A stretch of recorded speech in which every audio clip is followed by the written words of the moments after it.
নজর রাখবো পরবর্তী খবরে। বিহারে মহিলার ভোটার কার্ডে মুখ্যমন্ত্রী নীতিশ কুমারের ছবি। মাধেপুরায় এক মহিলার ভোটার কার্ডে নীতিশ কুমারের ছবি। নির্বাচন কমিশনের সমালোচনায় এবার তৃণমূল কংগ্রেস। নির্বাচন কমিশনের সমালোচনায় তৃণমূল কংগ্রেস। কিভাবে এমন ঘটনা ঘটলো যেখানে নীতিশ কুমারের ছবি এক বিহারের মহিলার ভোটার কার্ডে? বিহারের মহিলার ভোটার কার্ডে মুখ্যমন্ত্রী নীতিশ কুমারের ছবি। সেই ছবি এখন দেখতে পাচ্ছেন কলকাতা টিভির পর্দাতে, যেখানে সেই মহিলার ভোটার কার্ডে সরাসরি ছবি রয়েছে নীতিশ কুমারের। বিহারের মুখ্যমন্ত্রী নীতিশ কুমারের ছবি রয়েছে এক বিহারের মহিলার ভোটার কার্ডের।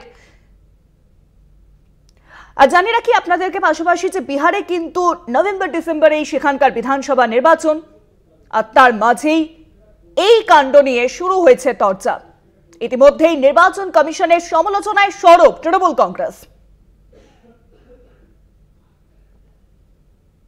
নির্বাচন কমিশনের সমালোচনায় এবার তৃণমূল কংগ্রেস। বিহারের মহিলার ভোটার কার্ডে এবার মুখ্যমন্ত্রী নীতিশ কুমারের ছবি, যা নিয়ে কিন্তু শুরু হয়েছে চর্চা। আর বিষয়ে আরো জানাবেন, ফোন লাইনের সঙ্গে রয়েছেন আমাদের বিশেষ প্রতিনিধি দেবজ্যোতি ঘোষ। দেবজ্যোতিদা, এই নিয়ে বিহারের তরফ থেকে কি জানানো হচ্ছে এবং তারপরেই আমরা দেখছি যে তৃণমূল কংগ্রেস কিন্তু সরব হয়েছে এই গোটা ঘটনা নিয়ে। দেখো শুভাঙ্গী, গতকাল এই ছবিটি যখন মাধেপুরার একজন মহিলার পরিচয় পত্রে নীতিশ কুমার বিহারের মুখ্যমন্ত্রীর ছবি রয়েছে, সেই ছবি সামনে আসার পরেই বিভিন্ন রাজনৈতিক দল পথে নেমেছেন এবং প্রতিবাদ করছেন। তৃণমূল কংগ্রেসের পক্ষ থেকে একটা সোশ্যাল মিডিয়াতে তারা তথ্য এনেছেন এবং সেখানে জাতীয় নির্বাচন কমিশনের কাছে তারা ছটি প্রশ্ন করেছেন এবং সেখানে দেখা যাচ্ছে যে কত পরিচয়পত্র ভুল রয়েছে, কোন কোন জেলাতে সবচেয়ে বেশি ভুল পরিচয়পত্র রয়েছে, এইসব তথ্য সামনে আনার জন্য তৃণমূল কংগ্রেসের পক্ষ থেকে দাবি করা হচ্ছে। এবং যে বিস্ময়কর ঘটনাটি ঘটেছে, একেবারে বিহারের মুখ্যমন্ত্রী নীতিশ কুমারের ছবি একজন মাধেপুরার মহিলার ভোটার কার্ডে যেভাবে সামনে এসেছে, তা নিয়ে কিন্তু রাজ্য রাজনীতি যেমন বিহারে তোলপাড় হচ্ছে, তেমনি সর্বভারতীয় ক্ষেত্রে বিষয়টি অত্যন্ত আলোড়ন করেছে।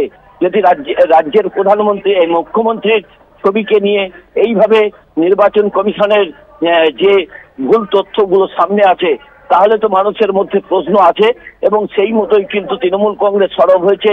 ছটি প্রশ্ন তারা সোশ্যাল মিডিয়ায় নিয়ে এসেছেন। অবিলম্বে নির্বাচন কমিশনের কাছে তারা তথ্য জানার জন্য ইতিমধ্যেই দাবি করেছেন।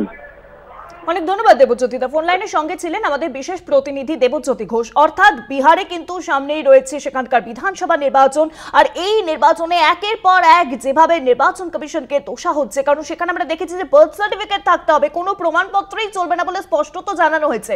আর এবার বিহারে মহিলা ভোটার কার্ডে মুখ্যমন্ত্রী নীতিশ কুমারের ছবি।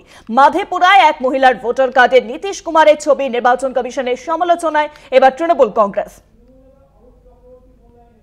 আর বিষয়ে আরো কথা বলবো, এখন ফোন লাইনের সঙ্গে রয়েছেন তৃণমূল নেতা অরূপ চক্রবর্তী। অরূপদা, বিহারে মহিলা ভোটার কার্ডে এবার মুখ্যমন্ত্রী নীতিশ কুমারের ছবি, আর জানিয়ে নির্বাচন কমিশনকে ইতিমধ্যেই কিন্তু তৃণমূল কংগ্রেস আপনাদের দলের তরফ থেকে দোষা হয়েছে, এ বিষয়ে আপনার কি মত?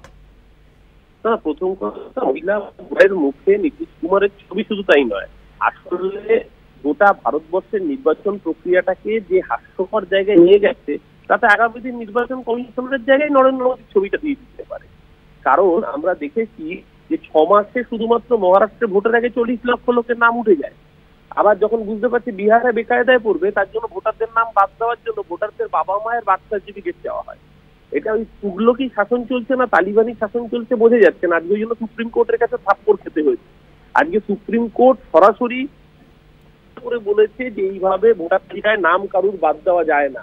সুপ্রিম কোর্ট সরাসরি ভোটার তালিকায় নাম বাদ দেওয়া নিয়ে উষ্মা প্রকাশ করেছে এবং এটা কার্যত বিজেপির গালে থাপ্পড়। এই কারণেই, কারণ আগে নির্বাচন কমিশনার একটা নিরপেক্ষ পদ্ধতিতে নির্বাচিত হতেন, চিফ জাস্টিস অফ ইন্ডিয়া, প্রধানমন্ত্রী এবং লিডার অফ অপোজিশন। এখন প্রধানমন্ত্রী এবং তার ক্যাবিনেটের একজন মন্ত্রী মিলে ঠিক করেন নির্বাচন কমিশনার কে হবেন। অর্থাৎ বিজেপি দলদাস করে দিয়েছে নির্বাচন কমিশনকে। তাই জন্য এই ধরনের ঘটনা সামনে আসছে এবং এটা প্রথম সামনে এনেছিলেন ভোটার তালিকার কারচুপির বিষয়টা মুখ্যমন্ত্রী মমতা বন্দ্যোপাধ্যায় নেতাজি ইন্দ্রের সভা থেকে।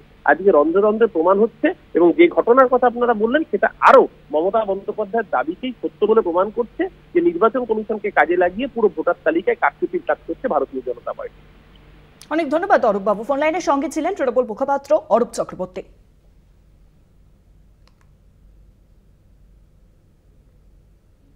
বিহারে মহিলার ভোটার কার্ডে মুখ্যমন্ত্রী নীতিশ কুমারের ছবি, আর যা নিয়ে কিন্তু শুরু হয়েছে তরজা। নির্বাচন কমিশনকে ইতিমধ্যেই দুষেছে তৃণমূল কংগ্রেস।